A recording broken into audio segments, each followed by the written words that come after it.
J'ai traduit un premier film en 2003, mais j'étais sur Paris, j'avais pas assisté au festival. Et après, depuis 2004, je viens sur place. Au début, j'étais juste traductrice. Et depuis 2007, je coordonne le sous-titrage.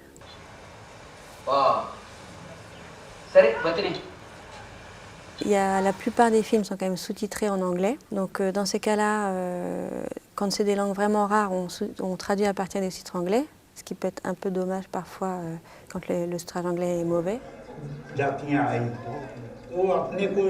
On a quand même des traductrices espagnol, portugais, japonais, chinois et anglais évidemment. Et donc dans ces cas-là, ben, voilà, on traduit à partir de la langue d'origine.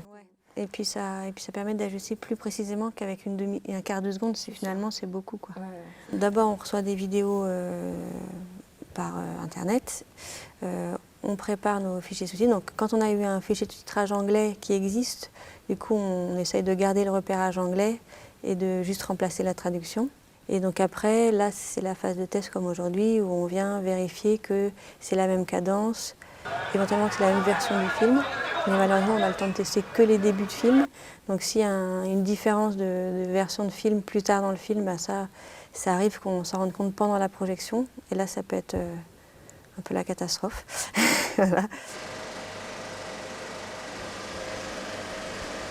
Mais l'année dernière, il y en a où à la fin, il y avait un passage qui avait sauté. Donc ils disaient, bah, mince, on ne sait pas comment ça se termine.